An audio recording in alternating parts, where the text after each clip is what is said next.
Hi. First of all, thank you for having me back. And secondly, I've never been anything like technological. So this feels like I'm in the space age at the moment. And it just blows my mind that we can connect all over the world. And undoubtedly, that comes down to the amazing Ayud and the fact that there is so much commitment from all of you. So it's quite unusual to be able to connect with such a progressive community.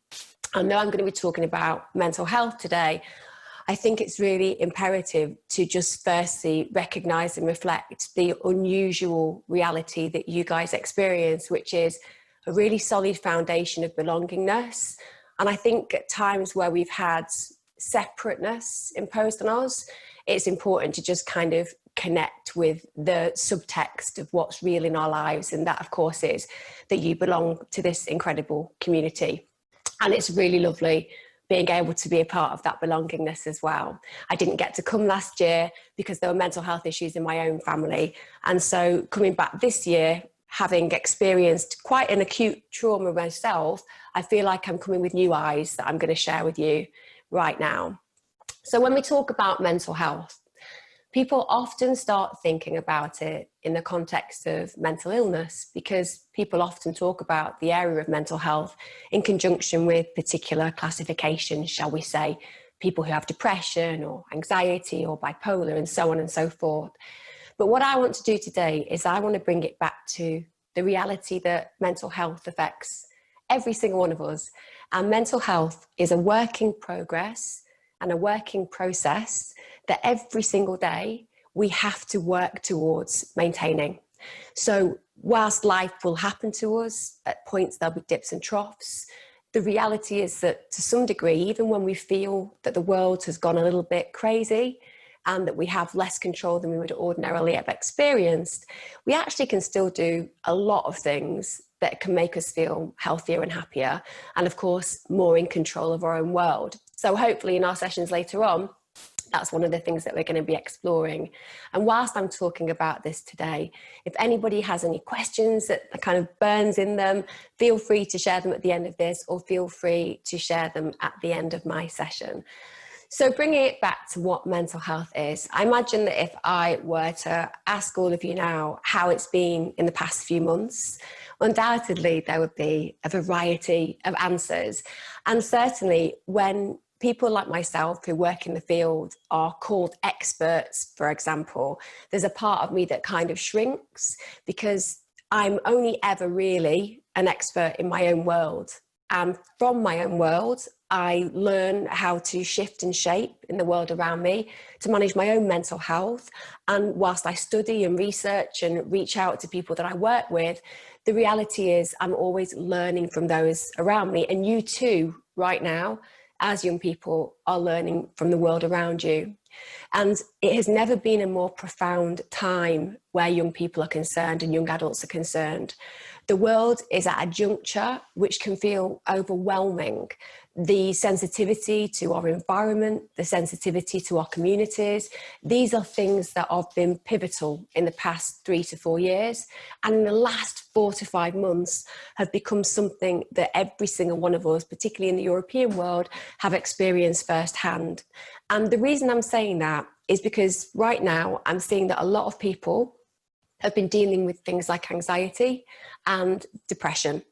And often we internalize that and believe that that's because there's something wrong in our worlds. And so before I talk a little bit further on about how I believe we can every single day work towards managing a healthier and happier self, I think it's really important to just explore why some of us recently have been struggling and owning that myself. So owning that I have not enjoyed lockdown. I've understood it, I've acknowledged it, I've followed it, but that doesn't mean it hasn't had an impact on my mental health and mental well-being and the core resilience that makes me who I am. So I just want to take you back to the beginning of this experience when we found out that we were going to be being locked down in whatever capacity your country decided to take. First of all, there's a part of our brain that's just so important for what I'm doing right now, and it's called the prefrontal cortex. And basically, that's just the fancy area in our brain which processes higher functioning. So it's the bit that I'm relying on now to string a sentence together and hopefully to make sense.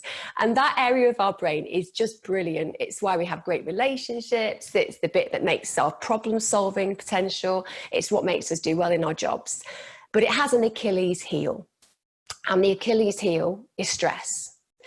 Now, if you think about how you and I would have been when we were developing humans many, many aeons ago, when we'd have been foragers, working together in communities, kind of getting by day to day, that area of our brain was only necessary when we were trying to solve problems and develop, thinking about how to bring food in and so on and so forth.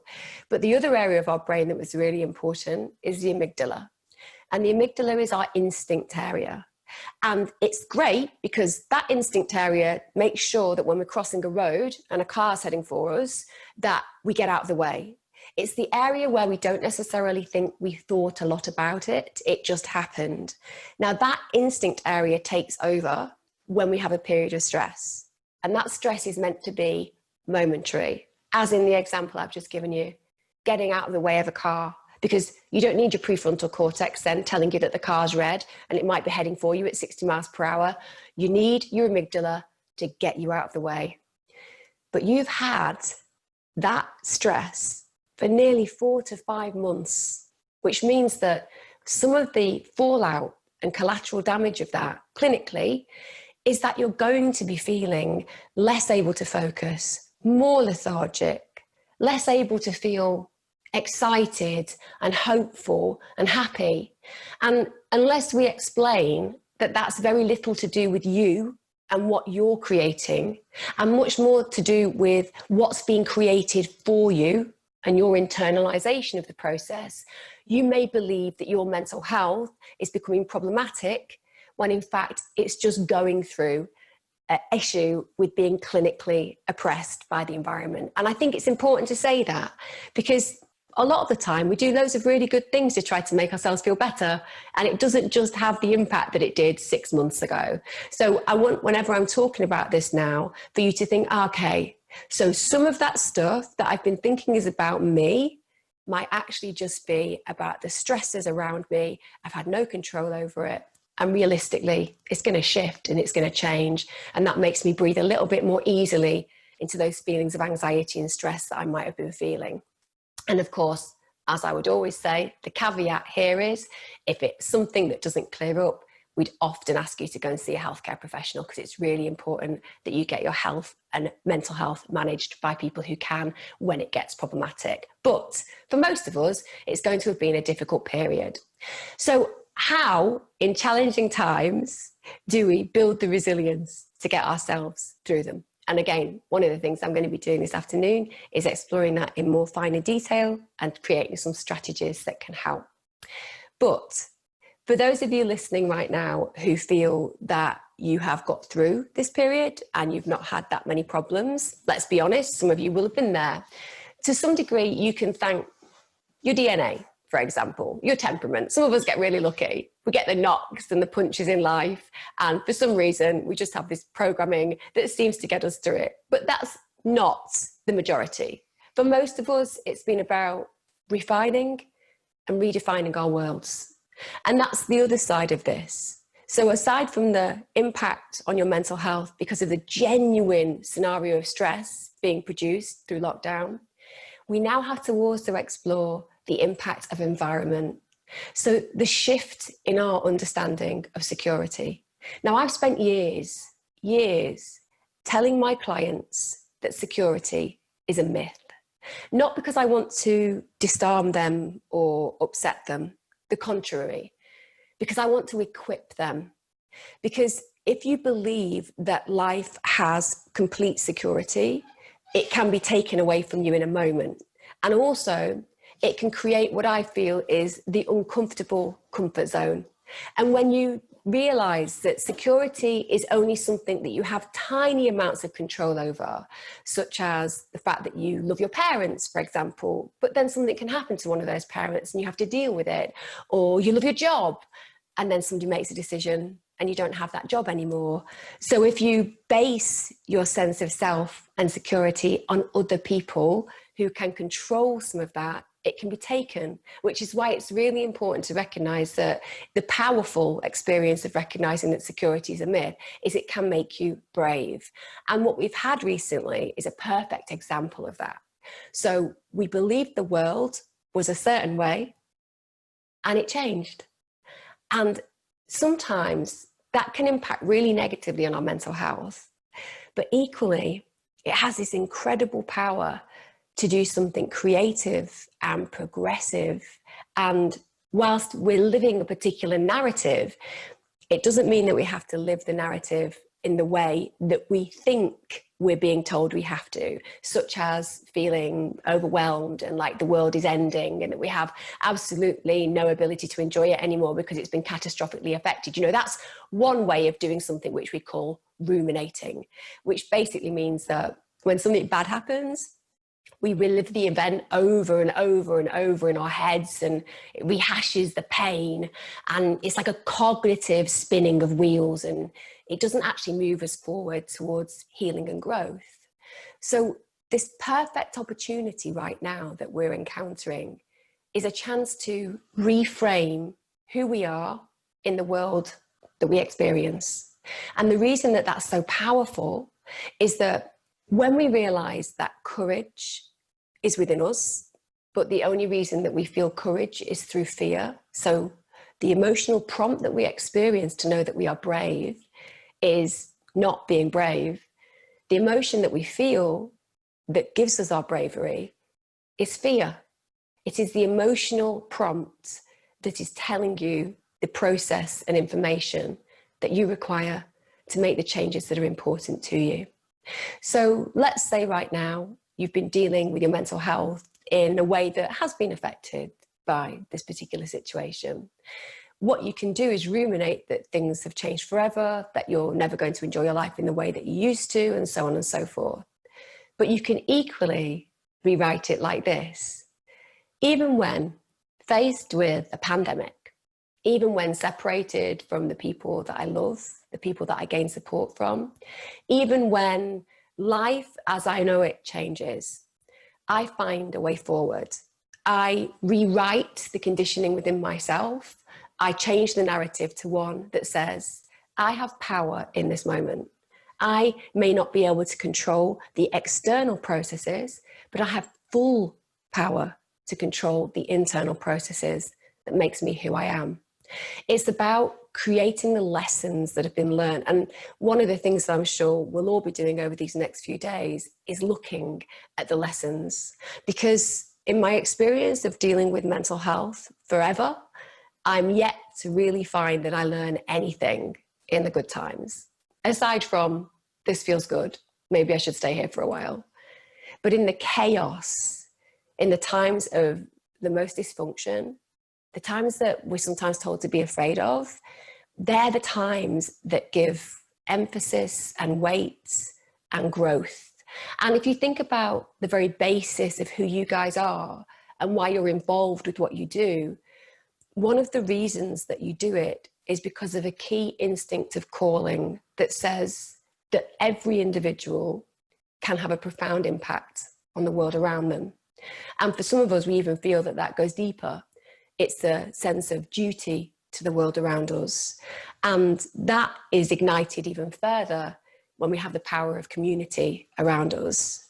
So even today, what you're doing right now, connecting, sharing, growing with all the people that are online right now, you're evidencing this ability to create empowerment during these challenging times. So I just want to kind of highlight that. When I talk about facing fears, the reason that that's so powerful in positive mental health is often in life, we are told to run from the bad. And what was mentioned at the very beginning before I started speaking was that being comfortable with things that are uncomfortable. And that relates to, as I was saying moments ago, a sense that growth really happens in the more challenging times. And so if you're having a challenging time now, you can see it as negative, or you can see it as something with exponential potential. If you've suffered losses, then you can see this as an opportunity to start gaining in different directions. If you've changed your worldview, then you can see it as carving a masterpiece of a new view. These all come down to the potential of reframing, seeing your life, your feelings, your thoughts through a different lens.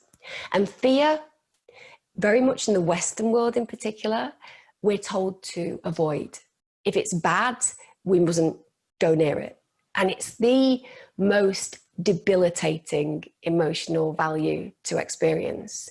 Because if we avoid the feeling, we avoid the meaning behind it. So every single feeling that you have, and for all of you now, wherever you are listening to me, whatever that feeling is in your gut, it's informing you of something powerfully important. But often we're told to avoid or distract or do something to quash it, like eat a tub of Ben and Jerry's ice cream, or do something that isn't particularly good for us, but makes us feel that we avoid having to deal with that really challenging feeling. Whereas the art of growth is to know that that feeling isn't bad at all. It's a thing of growth. It's sitting with it. It's feeling it. It's listening to it. It's then processing and progressing with it. And one of the things that I think we've all needed to do recently with our mental health is to genuinely sit and be still and acknowledge how we feel and how we are being impacted on during this challenging time. And also what's come from this that has given you a greater gratitude. And that can be hard in the difficult times. It can be hard in the difficult times to find the gratitude when the challenge has been so difficult that we've lost friends or been unable to have the support strategies that we'd be used to, or felt a lessening of love for the world. It's in those times that we're being called on for our steel to really dig deep and to recognize that if in those moments that are most painful, we can still find the collateral beauty, that we genuinely have a recognition of core resilience. And I feature a great deal on resilience because some people are born with it, but for the rest of us, we just have to find it. And a lot of that comes through feeling the fear and just going for it anyway. So I'd ask all of you at the moment to think about what your biggest fear is and how you can challenge that, because it really does transform your understanding both of the self, but also of the way the self experiences the present. And that's another thing. The recent times we've been told to think about everything other than the self. We've been really told to be worried about the future, to be worried about something that we can't see, to be scared of our neighbours, to be scared of our communities. We've been fed this process to a point where you can understand that we started to counter trust for our environment. And part of that is because we're being told to worry about the future. And positive mental health begins when you stop even considering the future, because the future has absolutely no place in the here and now. In fact, it debilitates and disarms the here and now, because you can't live presently if you're worried about what's going to happen next week or next year. So positive mental health begins as well when we start bringing it back to the moment. What is it in this moment that I am experiencing that I need to learn? What is it in this moment that feels good or bad? And what is it in this moment that I can either change or sustain so that I can consistently experience a positive or a negative feeling dependent on what that information is giving me? I talk about self-compassion a great deal because one of the bedfellows of resilience and key compassion is knowing that you deserve kindness. And I don't know whether many of us do that very effectively. Certainly when I work in therapy with people, it's a constant sadness for me to see the way that people act towards themselves. Some of those can be large actions that can be painful, like an obvious self-harm, destructive behaviors like drinking. But some of them can just be really small, nuanced things that to the other people around them wouldn't seem too big, but when you explore them further, are huge. The self-doubt, the not liking the body that somebody's in, the not believing in the self-intelligence, They're not feeling that they're as good or as worthy as the person next to them. That in itself denies the beauty and miracle of being. And being able to stand in that self-acceptance is something that we all need to work hard on. It's something that even now, as an adult who's trained, I need to work on constantly, because mental health takes consistent effort and it's hard work sometimes. And we don't talk about that often. Often we talk about always having to be positive. And to some degree, that can cause toxic positivity, because if everyone is always acting like everything is always okay, then how can I find a space to say, I'm not okay? And further, how can I find a space to know that it's okay not to be okay? And that's really another side of what I was talking about very much at the beginning, which is where community breathes life into authentic mental health experiences, good and bad. Because it's in giving permission to others and to the self to not be okay and to explore that, that we extrapolate that feeling to those around us, to a point where when we're struggling and we're maybe not able to manage it independently, we have people around us who know how to catch us when we fall. And that comes down to personal responsibility, which is another key aspect and key bedfellow and foundation of what makes positive mental health. It's about knowing that you have an impact on others' lives. And that's been difficult recently, because a lot of us haven't had the opportunity to have that positive impact.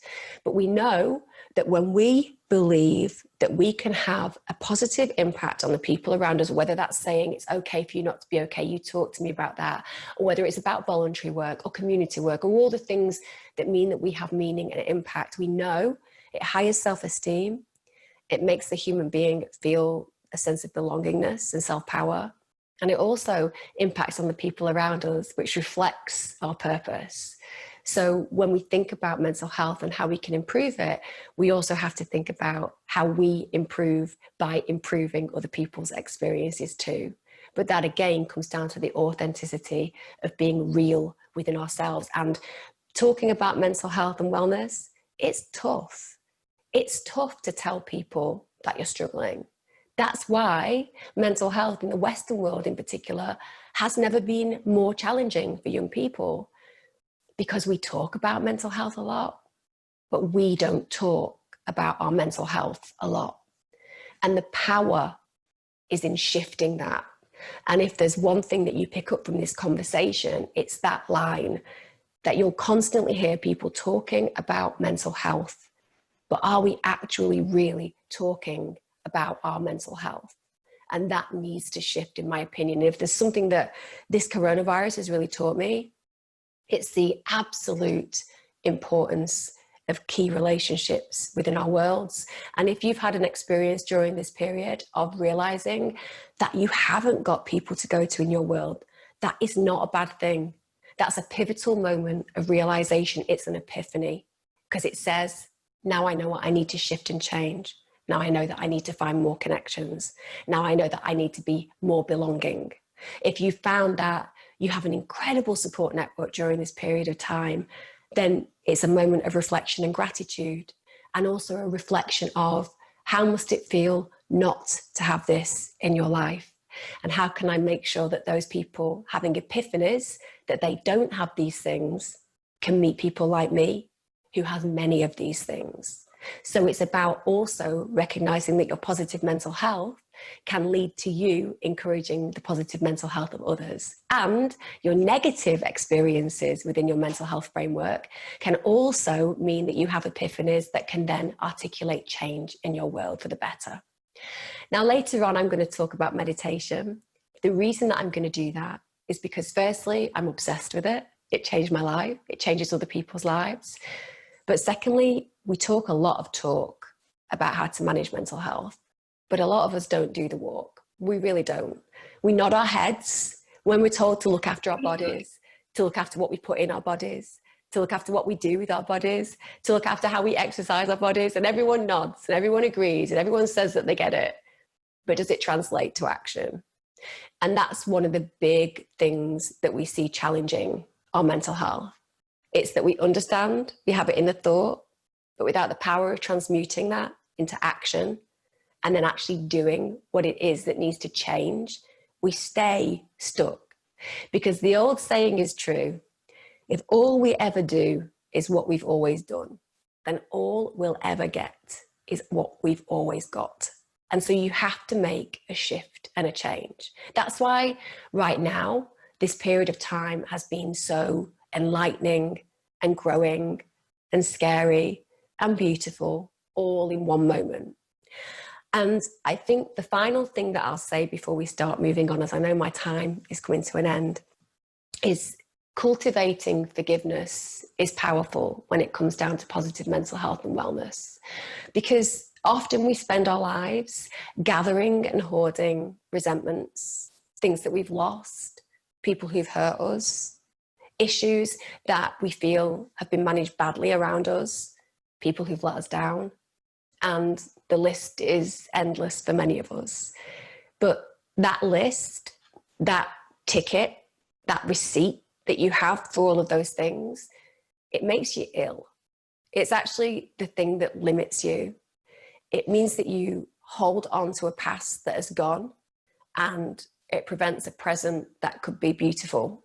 And sometimes that can be really tough in mental health, because we want to kind of blame people. We want the people who've hurt us to be brought to justice, or we want those people who made us pay to pay equally.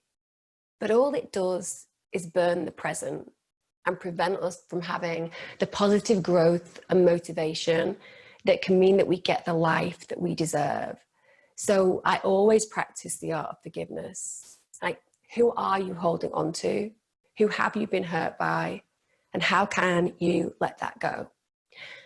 And the final thing that I want to end on is something that gets me through, even when I'm facing probably the most difficult challenges in my life. And please be aware that I have faced some of the most challenging things that I think a human being can face. So she has stood me well, this belief system. There are like over 7 billion people in the world. And I trust that there is a plan for us. I trust fully that there is a plan for each and every one of us. And I know on bad days when you don't like yourself, that might be hard, or when you fail that test, or when you don't get that job, or where that person that you love doesn't love you back. I know that in those moments you challenge your meaning. That's just part of the human condition. But I fully believe that there is a plan for each and every one of us. And in the moments when I'm struggling to find my meaning, I look at my fingers and I note that I have been marked out of all the 7 billion people in this world with one fingerprint. I got marked with that fingerprint to remind me in my most painful of moments that I am not just a human being. I am a unique individual, a masterpiece. I paint myself as I will. My life will become whatever I choose.